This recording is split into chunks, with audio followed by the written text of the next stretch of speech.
我会尽快得到陨落心炎，替你炼制出躯体的。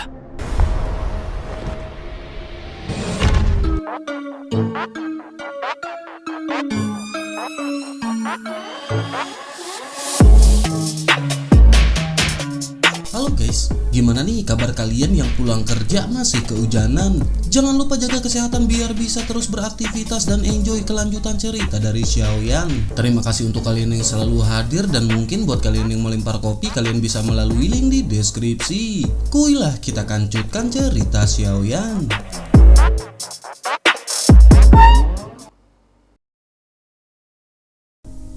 Cerita masih berkancut dengan Xiaoyan dan Xiaoqi yang telah berada di situs kuno peninggalan klan Xiao.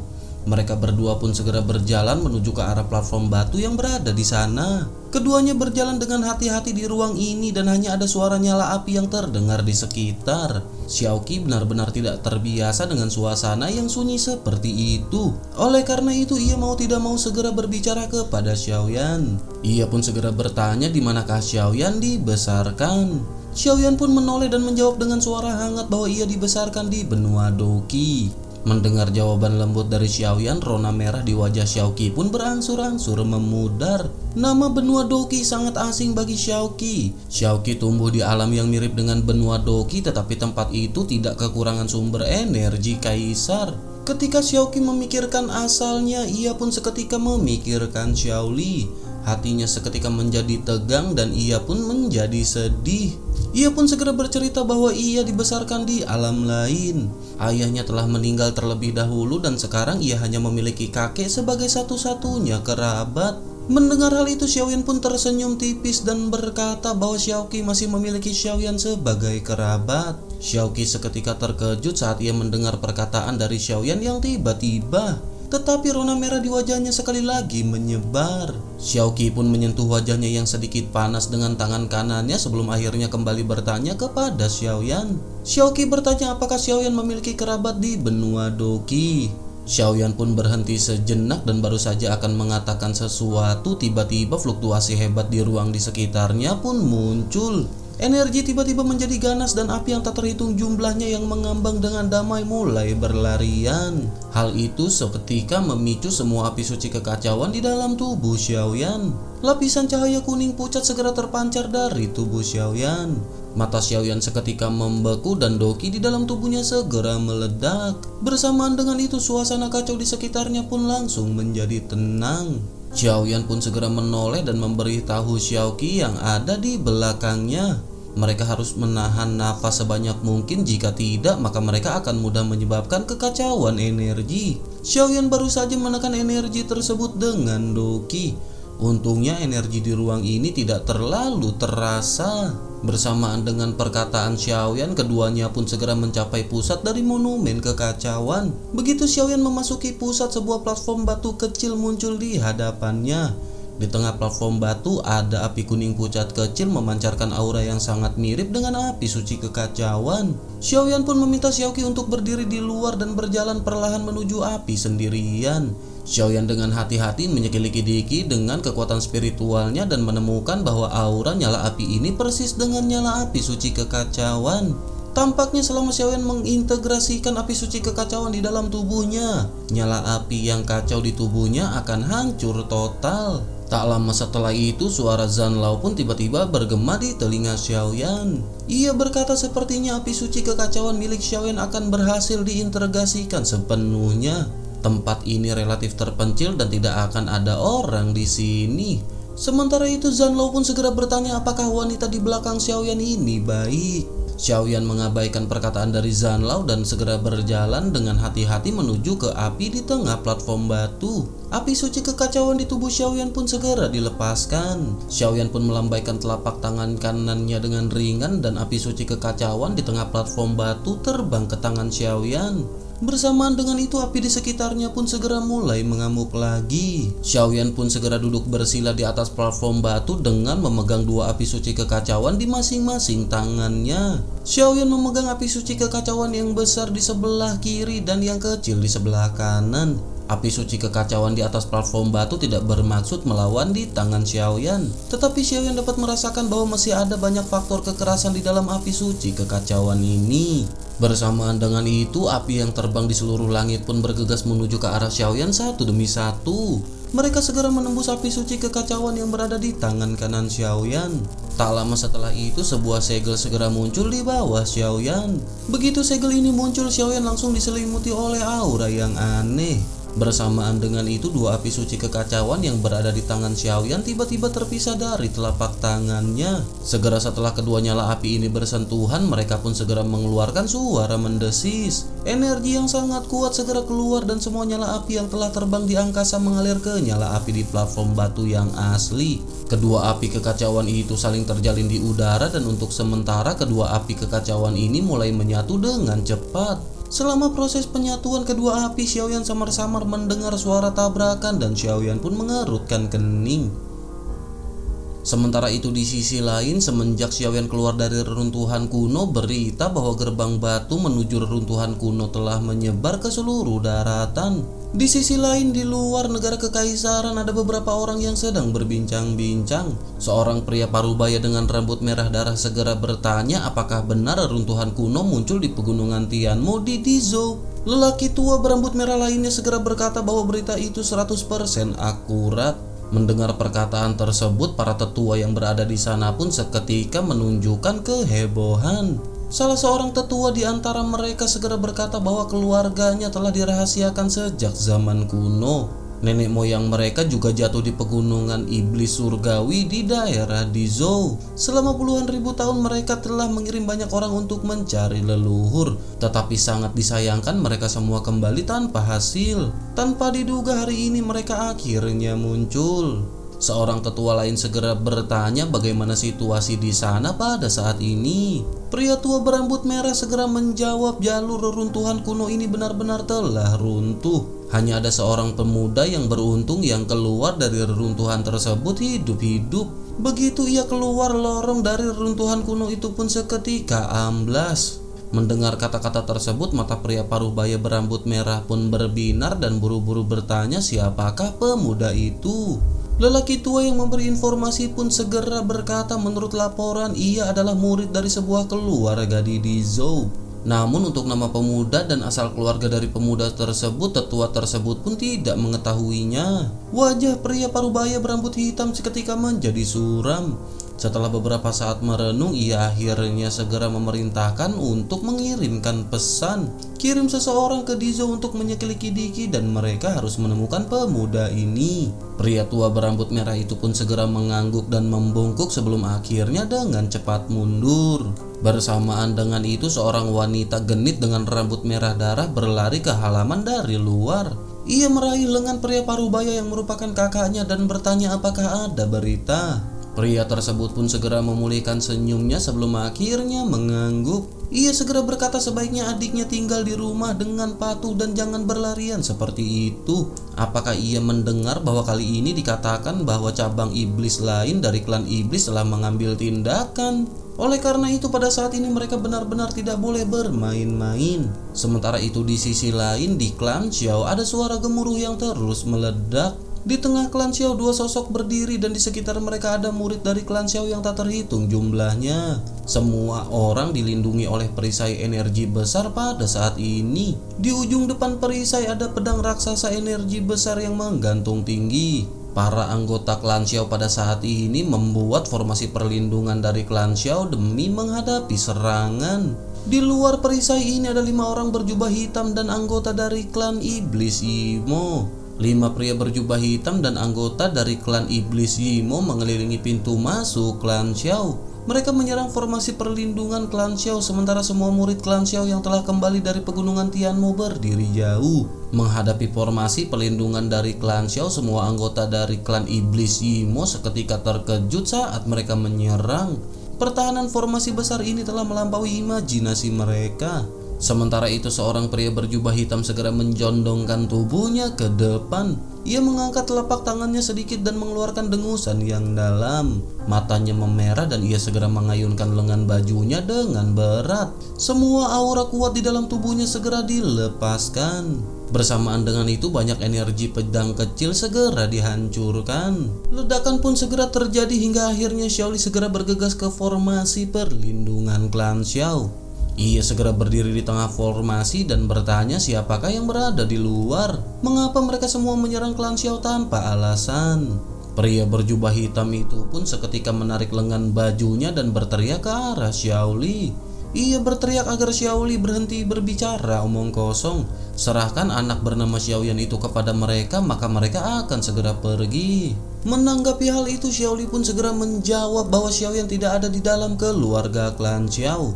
Oleh karena itu, teman ini jangan membuat sesuatu dari ketiadaan dan memaksanya melakukan apa yang ia bisa. Pria berjubah hitam itu pun segera berkata bahwa anak itu telah menggunakan kompas untuk kembali ke klan Xiao. Apakah Xiaoli pada saat ini masih ingin berdebat? Apakah Xiaoli benar-benar tidak takut bahwa klan Xiao akan dimusnahkan pada saat ini? Selain itu, jika anak tersebut tidak ada di klan Xiao, mengapa Xiaoli mengaktifkan susunan perlindungan klan seperti ini? Menanggapi hal tersebut, Xiaoli pun segera berbicara dengan suara yang dalam. Ia berkata jika kelima senior datang sebagai tamu, maka mereka akan menyambutnya. Namun pada saat ini klan Iblis Imo bukanlah teman klan Xiao. Begitu banyak orang dari klan Iblis Imo yang datang. Karena klan Xiao tidak tahu apa tujuan mereka, maka klan Xiao harus mencegah kecelakaan yang akan ditimbulkan oleh mereka. Pria parubaya berjubah hitam itu pun seketika terdegun setelah mendengar perkataan Xiaoli. Niat membunuh segera merasukinya dan ia segera berkata kepada Xiaoli kata demi kata. Ia berkata jika begitu permasalahannya jangan salahkan mereka karena bersikap kasar. Pria parubaya berjubah hitam itu tidak bergerak, namun dengan jentikan matanya, keempat pria berjubah hitam lainnya berdiri satu demi satu. Mereka melepaskan aura kuat mereka pada saat ini. Keempat orang itu segera menyerang perisai dengan seluruh kekuatan mereka. Pedang energi kesil yang tak terhitung jumlahnya segera mengayun ke arah mereka.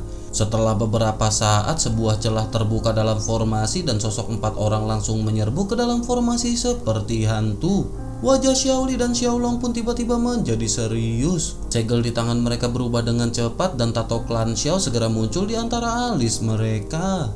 Begitu tato klan ini muncul, seluruh formasi sepertinya diaktifkan secara instan. Aura yang sangat kuat ini bahkan harus dihindari Dodi bintang 4 biasa untuk sementara waktu. Bersamaan dengan itu, di setiap posisi di dalam formasi ada anggota klan Xiao yang duduk bersila. Doki di dalam tubuh mereka segera dituangkan ke dalam formasi secara terus-menerus. Di sisi lain, pada saat ini segel di tangan Xiaolong juga dengan cepat berubah. Pedang raksasa energi yang tergantung tinggi dalam formasi tiba-tiba bersinar dengan cahaya yang sangat terang. Pedang besar tersebut segera mengeluarkan energi pedang yang sangat tajam. Pedang energi raksasa ini segera diayunkan dengan keras ke arah empat pria berjubah hitam. Keempat pria berjubah hitam itu tidak mundur sedikit pun dan pada saat yang sama telapak tangan mereka segera memadat. Empat doki yang sangat kuat segera bergabung menjadi satu menghadapi pedang energi raksasa yang bercampur dengan aura pedang yang ganas. Benturan keras pun segera terjadi dengan fluktuasi energi yang sangat besar yang menyebar di sekitar formasi. Hal ini seketika menyebabkan seluruh formasi di langit sedikit bergetar. Murid klan Xiao yang tak terhitung jumlahnya termasuk Xiaoli dan Xiaolong seketika memuntahkan seteguk darah. Semua murid dari klan Xiao dalam formasi benar-benar menderita luka dalam yang serius. Sementara itu di sisi lain suara gemuruh yang besar juga ternyata menyebar ke situs kuno klan Xiao. Mendengar suara gemuruh yang begitu keras, wajah Xiaoyan menjadi lebih serius dan mata Xiaoqi menjadi lembab kembali. Xiaoqi pun tanpa sadar menggumamkan kata kakek di sudut mulutnya. Sementara itu di sisi lain di depan Xiaoyan sebagian besar dari dua api suci kekacauan telah bergabung. Xiaoyan pun menggerakkan api suci kekacauannya sendiri untuk perlahan-lahan menghilangkan energi kekerasan yang mengamuk. Bersamaan dengan itu mantra api di dalam tubuh Xiaoyan juga membantu perpaduan dari api suci kekacauan. Tiba-tiba sebuah bayangan segera melayang di depan mata Xiaoyan. Bayangan yang muncul dengan tiba-tiba di depan mata Xiaoyan ini pun seketika mengejutkan Xiaoyan. Xiaoyan melihat lebih dekat dan bayangan itu adalah seorang lelaki tua yang memancarkan aura klan Xiao. Xiaoyan segera menyadari sepertinya sosok ini hanyalah sisa jiwa. Suara sosok tua tersebut tiba-tiba terdengar di telinga Xiaoyan ketika ia bertanya Xiaoyan seharusnya menjadi penguasa dari api suci kekacauan pada saat ini. Menanggapi pertanyaan tersebut, Xiaoyan pun mengangguk dan bertanya siapakah sosok tersebut. Pria tua tersebut pun segera melihat segel di tangan Xiaoyan yang selalu berubah dan tersenyum tipis ke arah Xiaoyan. Pria tua itu segera menjawab bahwa ia adalah master dari api suci kekacauan generasi sebelumnya. Pada saat ini Xiaoyan bisa memanggilnya dengan sebutan Xiao Se. Mendengar hal itu, Xiaoyan samar-samar tahu tentang periode sejarah waktu itu dari informasi yang diberikan oleh Xiao Li. Xiaoyan pun segera bertanya apakah ia yang ingin mengendalikan klan Xiao pada saat itu.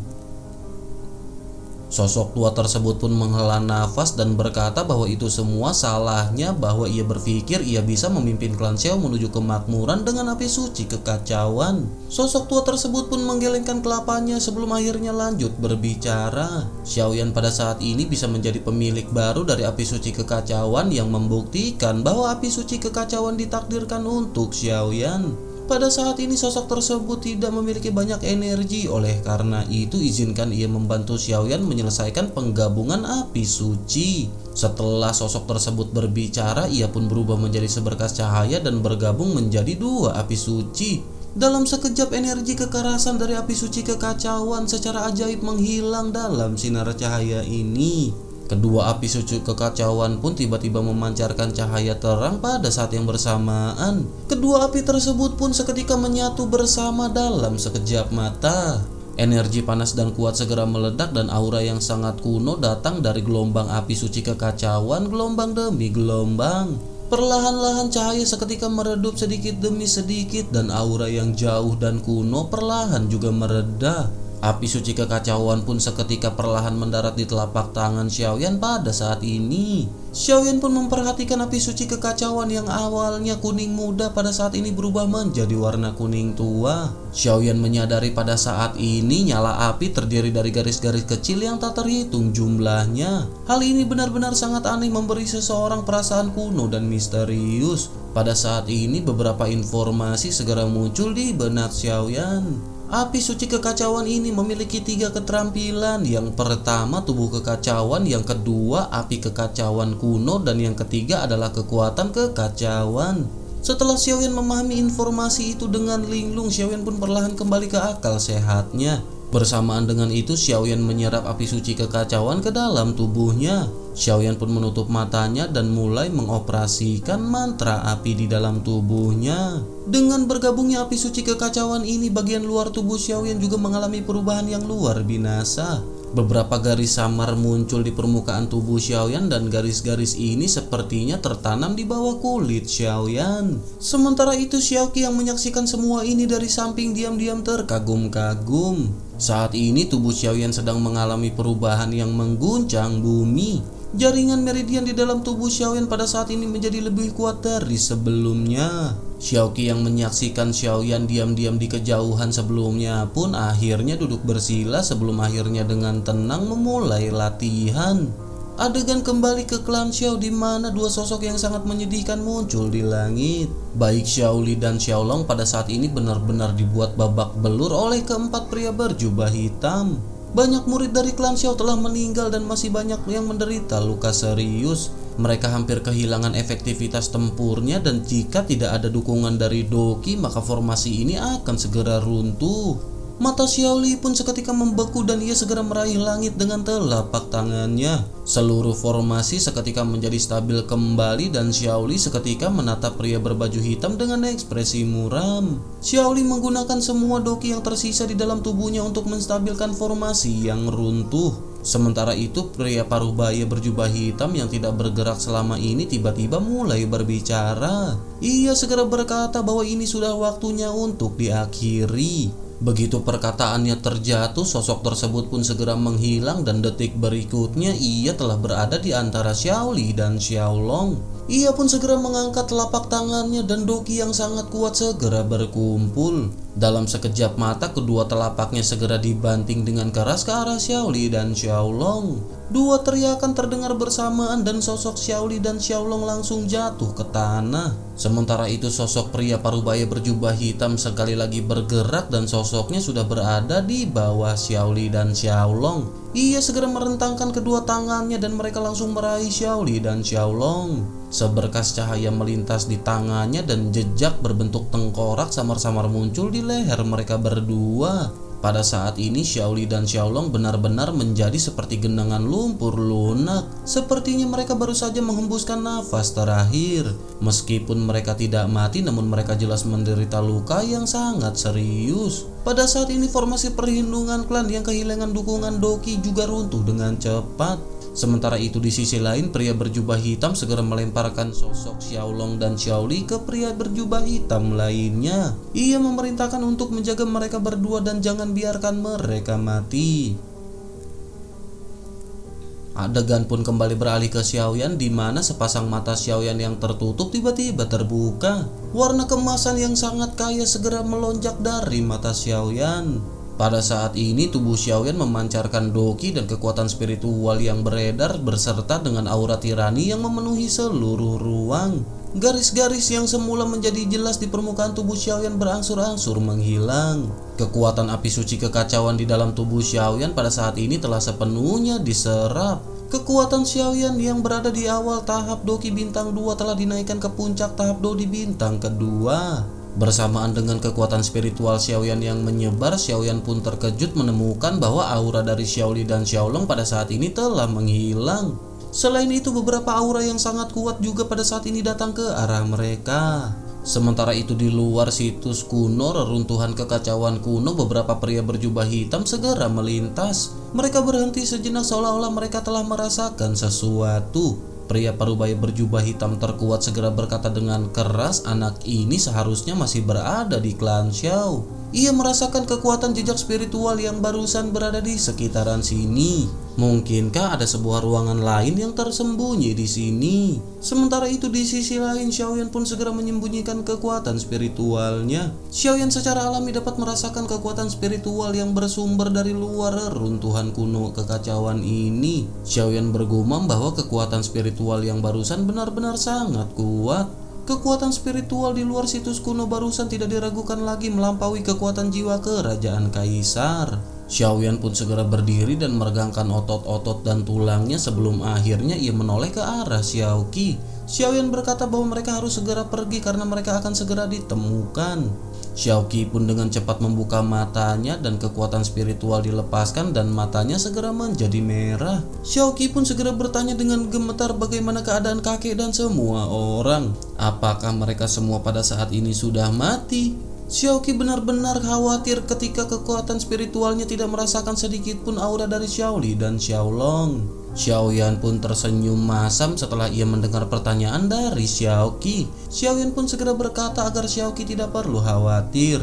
Kakek dan yang lainnya masih hidup dan mereka mungkin pada saat ini terluka. Xiaoyan akan menyelamatkan kakek dan orang-orang dari klan Xiao lainnya. Setelah Xiaoyan selesai berbicara, Xiaoyan pun seketika mendengar sebuah ledakan. Xiaoyan tiba-tiba mengangkat kelapanya dan dengan cepat melihat ke arah gerbang batu. Xiaoyan pun bergumam tampaknya hal ini lebih cepat dari yang Xiaoyan harapkan. Xiaoyan pun segera memerintahkan Xiaoqi untuk dengan cepat mengeluarkan kompas yang diberikan leluhur Xiaolong kepadanya.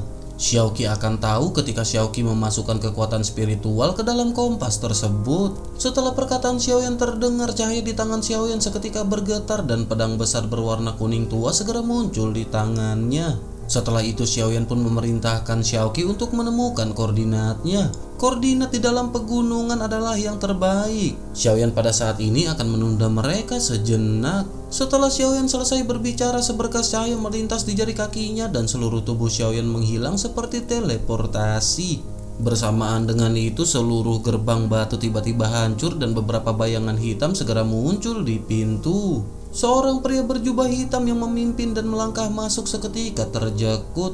Ia bergumam bahwa tempat ini panas sekali. Sepertinya ada hembusan api yang berada di sini. Selain itu, sepertinya ada juga cukup banyak harta karun di keluarga Xiao ini. Bersamaan dengan itu ia pun tiba-tiba mengangkat kelapanya dan melihat ke langit yang berada di atasnya. Ia melihat sesosok tubuh yang bergegas ke arahnya dan gelombang panas yang mengerikan menutupi wajah sosok ini. Bayangan besar langsung mengembun dan kemudian membanting pria berbaju hitam itu ke bawah. Pria berbaju hitam itu pun terkejut dan segera mengangkat lengannya sedikit ke atas. Kekuatan besar segera menghantam kelapa dan wajah pria berbaju hitam tersebut. Ia pun tanpa daya tidak bisa menahan diri untuk mundur selangkah. Setelah melesatkan serangan tersebut, sosok Xiaoyan pun berubah menjadi petir yang melintas di angkasa dan membawa sinar cahaya. Pria berbaju hitam yang telah menstabilkan sosoknya segera melihat lebih dekat, namun ia tidak menemukan keberadaan sosok tersebut. Ia pun segera memerintahkan untuk mengejar sosok tersebut.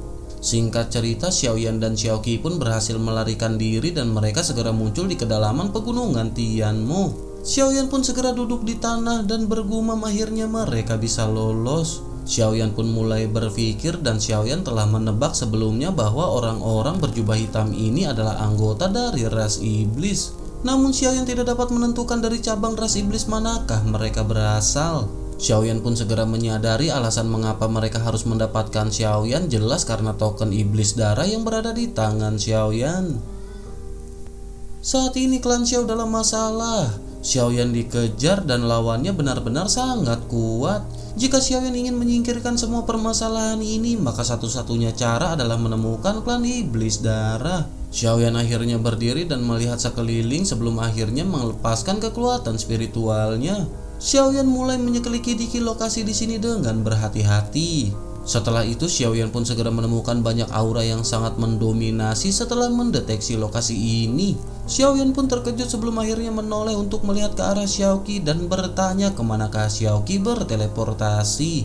Xiaoqi segera bertanya tempat ini seharusnya berada di kedalaman pegunungan Tianmu. Area luarnya mudah ditemukan, oleh karena itu ia memilih koordinat yang lebih jauh. Xiaoyan pun mengangguk ketika ia mendengar kata-kata dari Xiaoqi karena ini persis dengan apa yang Xiaoyan inginkan. Setelah itu Xiaoyan pun mengulurkan tangannya untuk mengambil kompas dari Xiaoqi. Xiaoyan pun menggelengkan kelapanya dan tersenyum kecut ketika ia berkata tampaknya energi yang dikonsumsi untuk memindahkan dua orang bersama-sama benar-benar terlalu besar.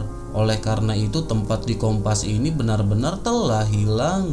Setelah Xiaoyan berbicara, Xiaoyan pun segera membuang kompas dengan santai. Kekuatan kompas bumi yang diberikan oleh Xiaolong benar-benar telah habis dan sekarang benar-benar menjadi sampah. Oleh karena itu tidak akan ada gunanya untuk menyimpan benda tersebut. Setelah itu Xiaoyan pun segera berkata kepada Xiaoqi bahwa mereka harus segera pergi ke aliran gunung di sana untuk beristirahat sejenak.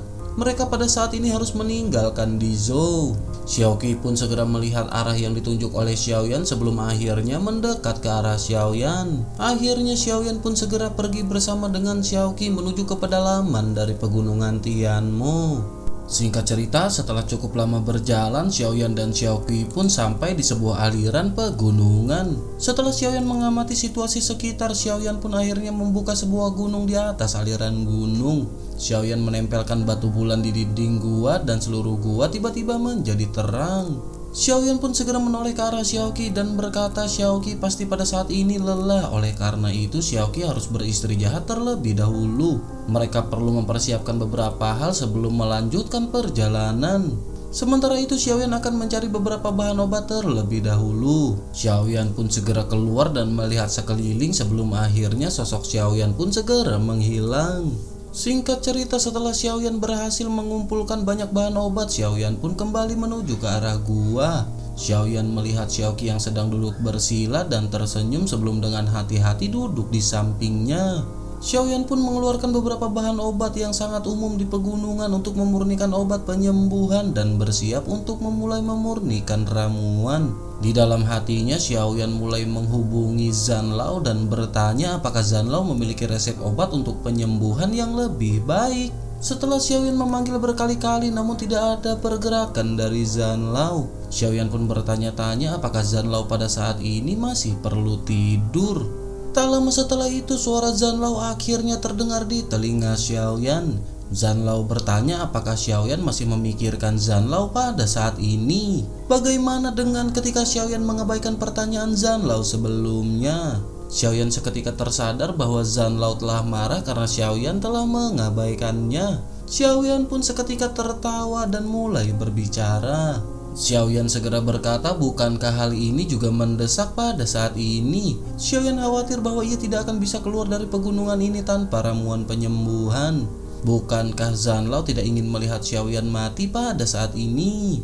Zanlao pun tidak menanggapi perkataan Xiaoyan sebagai wujud balas dendamnya. Xiaoyan pun menghela nafas sebelum akhirnya bergumam sepertinya Xiaoyan akan benar-benar mati pada kali ini. Bersamaan dengan itu sebuah gulungan biasa segera melayang di depan mata Xiaoyan. Zanlao pun segera berkata agar Xiaoyan menyelesaikan hal ini dan jangan ganggu Zanlao lagi. Ramuan yang diberikan oleh Zanlao ini tidaklah tinggi. Pil bermutu rendah biasanya tidak akan menarik perhatian pil lightning. Tampaknya Zanlao benar-benar tahu situasi yang dialami Xiaoyan pada saat ini. Akhirnya Xiaoyan pun segera melambaikan lengan bajunya dan sebuah kuali obat yang berbentuk seperti nyala api segera muncul di depan Xiaoyan.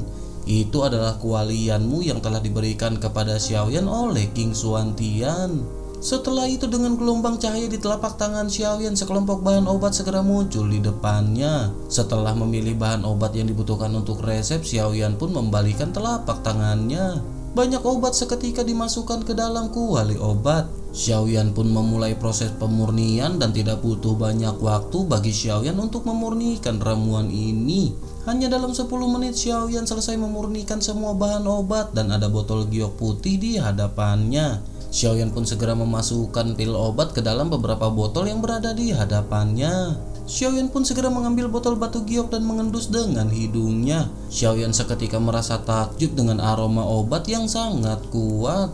Pil biasa yang disempurnakan oleh kuali Yanmu dan api suci kekacauan benar-benar meningkat pesat. Akhirnya dengan lambaian tangannya, Xiaoyan pun memasukkan semua pil penyembuhan ke dalam cincin penyimpanannya.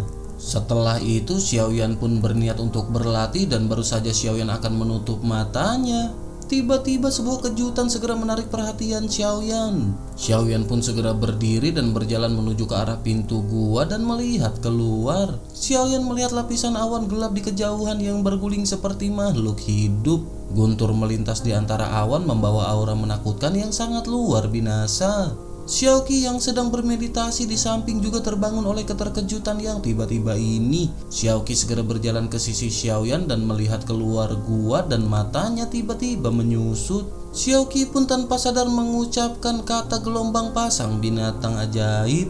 Gelombang pasang binatang ajaib ini tidak asing bagi orang-orang yang sering berpergian di pegunungan. Mereka yang pernah mengalami gelombang pasang surut binatang dan selamat memiliki wajah hijau ketika berbicara tentang hal ini. Dapat dikatakan bahwa sekali pasang surut binatang terjadi di pegunungan, seluruh pegunungan ini benar-benar dipenuhi dengan dunia monster. Namun jika ada gelombang binatang buas di pegunungan Tianmo, akan sulit untuk bertahan hidup tanpa kekuatan Dodi bintang 4 atau lebih tinggi. Sementara itu mendengar kata gelombang pasang binatang, mata Xiaoyan juga seketika menyusut. Xiaoyan pun segera menutup pintu gua sebelum akhirnya mereka pun segera masuk. Setelah itu Xiaoyan segera melambaikan tangannya dan seberkas api segera keluar dari telapak tangan Xiaoyan. Permukaan batu pun segera terbakar dan dengan ledakan lapisan api redup, udara di seluruh gua segera menjadi panas dan kering. Xiaoyan jelas pada saat ini sangat mengkhawatirkan kondisi dari Xiaoqi. Xiaoyan segera memberikan botol giok dan berkata bahwa ini adalah pil obat untuk penyembuhan. Selain itu Xiaoqi harus berhati-hati untuk sementara waktu ini.